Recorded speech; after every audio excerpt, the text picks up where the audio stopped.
তো সভাপতি, সবাই উপস্থিত, শ্রম কমিশনের চেয়ারম্যান, স্কপের শ্রদ্ধেয় নেতৃবৃন্দ, সামনে আমাদের বিভিন্ন জাতীয় ট্রেড ইউনিয়ন এবং বেসিক ইউনিয়নের যারা প্রতিনিধিবৃন্দ নেতৃবৃন্দ এসেছেন, সবাইকে আমাদের রিক্সা ব্যাটারি রিক্সা ইজি বাইক সংগ্রাম পরিষদ এবং সমাজতান্ত্রিক শ্রমিক ফ্রন্টের পক্ষ থেকে শুভেচ্ছা জানাচ্ছি। প্রিয় বন্ধুগণ, এখন আমাদের অবস্থা হয়েছে মানে বিশেষ করে 5ই আগস্টের পর আমি সিপিডির একটা সংলাপে বলছিলাম যে আমাদের বাংলাদেশে গত 17-18 মাসে সংবিধানকে ভিলেন বানানো হয়েছে, যে সংবিধানীয় যত সমস্যা সংকট, ফলে এটাকে ছুড়ে ফেলে দিতে হবে, কেউ পুড়াই ফেলতে হবে, কেউ ভেঙে ফেলতে হবে, এই ধরনের বক্তব্য দিয়ে সস্তা কথা বলে মাঠ গরম করার চেষ্টা করছে। অনুরূপ ভাবে আজকে বাংলাদেশে রাস্তার সমস্যা কি? প্রধান সমস্যা হচ্ছে রিক্সা, অটো রিক্সা, অর্থাৎ সমস্ত সংকটকে আড়াল করে দিয়ে আমাদের পরিবহন ব্যবস্থার সংকট, রাস্তার সংকট, সমস্ত বিষয়কে আড়াল করে দিয়ে এখানে রিক্সাকে ভিলেন বানিয়ে প্রকৃত সত্যকে আড়াল করা হচ্ছে।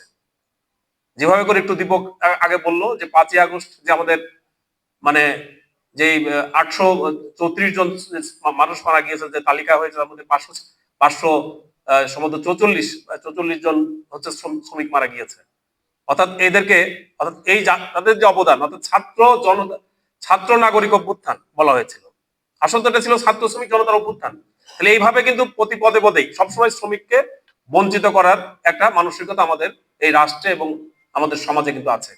ফলে আমি যেটা সংক্ষেপে বলতে চাই, আপনারা জানেন যে আজকে বাংলাদেশের এমন কোন জেলা, এমন কোন উপজেলা কিংবা গ্রাম নেই যেখানে এই বাহনটি ছাড়া মানে চলছে। এখন পায়ে চালিত রিক্সা অলমোস্ট ঢাকা শহর বা এরকম দু একটা শহরে কিছু থাকতে পারে, বাকিটা নেই। অটোমেশন হবে, আধুনিকায়ন হবে, প্রযুক্তি এগিয়ে যাবে, বিজ্ঞান এগিয়ে যাবে, এটাই সত্য কথা।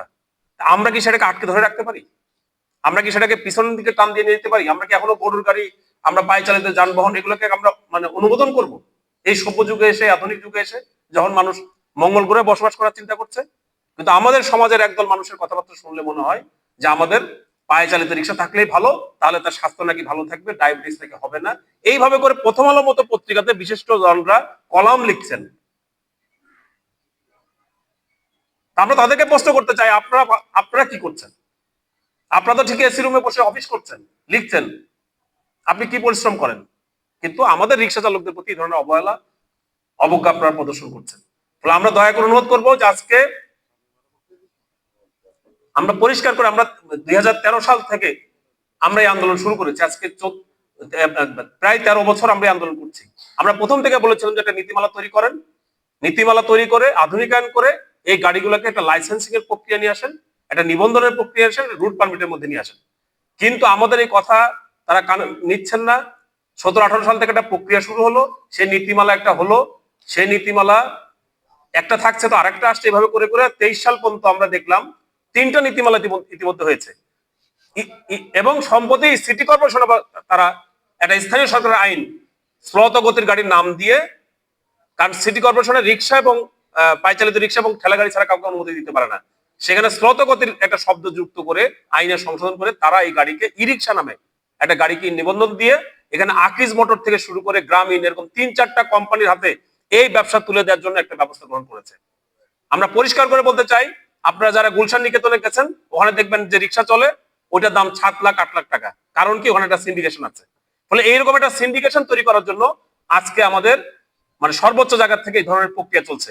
ফলে আমরা অনুরোধ করবো যে আমাদের এই সেক্টরটাকে, যেখানে 60 লাখ মানুষ, 50 লাখ গাড়ি আছে এবং 60 লাখ মানুষ এটার সাথে যুক্ত, এবং আমাদের শ্রমশক্তিতে এটা 3rd লার্জেস্ট শ্রমশক্তি, এবং এখানে 3 কোটি মানুষ এই পেশার উপর নির্ভরশীল, এবং এখানে জিডিপিতে প্রতি বছর তারা 3 লক্ষ কোটি টাকা ভূমিকা রাখছে। ফলে তৃতীয় বৃহত্তম শ্রমশক্তি আত্মকর্মসংস্থানের মাধ্যমে, এবং 3 কোটি পরিবারের মুখে আহার যোগাচ্ছে, এবং 3 লক্ষ টাকা জিডিপিতে তারা অবদান রাখছে। ফলে এই সেক্টরকে আমরা কোনোভাবে বাদ দিতে পারি না। তাদেরকে একটা নীতিমালার মধ্যে এনে, লাইসেন্স দেওয়ার মধ্যে দিয়ে, রুট পারমিট দেওয়ার মধ্যে দিয়ে, বাংলাদেশের যে বেকারত্ব বাড়ছে, এরকম একটা সময়ে আমরা আর নতুন করে বেকার সৃষ্টি হতে আমরা দেখতে চাই না, নতুন করে আর দারিদ্র সীমার নিচে কোনো মানুষ আমরা দেখতে চাই না। এই মানুষদেরকে, এই যানবাহনকে, এবং একই সাথে আমি বলবো আজকে আরেকটি স্লোগান খুব পপুলার, সেটা হচ্ছে দিল্লি না ঢাকা, দিল্লি না ঢাকা। আমরা এই সমস্ত স্লোগান যারা দেয় এবং তাদেরকে যারা পৃষ্ঠপোষকতা দেয়, তাদেরকে আমরা বলতে চাই, আপনারা দিল্লি না ঢাকা দিয়ে আলোচনা করছেন, কোথায়? আমার দেশের কোনো পরিবহন আছে? আমার দেশে কোনো বাস কোম্পানি আছে? বাস উৎপাদন হয়, মোটর উৎপাদন হয়? তাহলে আমরা সেই দিকে যাব না যেখানে আমার এই ব্যাটারি রিক্সাকে কেন্দ্র করে আমার স্থানীয় একটা উৎপাদন হতে পারে, পরিবহন ব্যবস্থা করে উঠতে পারে, যেখান থেকে আমি সাশ্রয় হতে পারি। আমি সেই দিকে নজর না দিয়ে আমরা স্লোগান দিয়ে সস্তা একটা ধর্মীয় উন্মাদনা তৈরি করে কোন একটা রাজনৈতিক শক্তির ফায়দা নেওয়ার একটা জায়গায় আমরা নিয়ে যেতে যাচ্ছি। আমরা বলতে চাই, আমরা শ্রমিকরা অন্ততপক্ষে রিক্সা শ্রমিকদেরকে সবাইকে আমরা বলবো, এই ধরনের বিভ্রান্তির চোরাগলিতে আপনারা পড়বেন না, এই ধরনের স্লোগানের মধ্যে আপনারা আটকে যাবেন না। আসুন আমরা দেশকে আমরা এগিয়ে নিয়ে যাই এবং আমাদের যে শ্রমিকদের যে অধিকার, আমাদের শ্রম সংস্কার কমিশনের এই বিষয়ে সুপারিশ আছে, ইসকপের পক্ষ থেকে এই বিষয়ে সমিতির সুপারিশ আছে। আমরা সংগ্রাম পরিষদের পক্ষ থেকে এই সংগ্রাম পরিষদের এই শ্রম কমিশন এবং ইসকপের যে 9 দফার ভিত্তিতে যে আন্দোলন, সেই আন্দোলনকে আমরা সারা দেশে আমরা ছড়িয়ে দিতে চাই এবং আমরা নিয়ে যেতে চাই। সেই প্রতিজ্ঞা এবং সেই প্রত্যয় ব্যক্ত করে আমি আমার বক্তব্য শেষ করছি। সবাইকে ধন্যবাদ।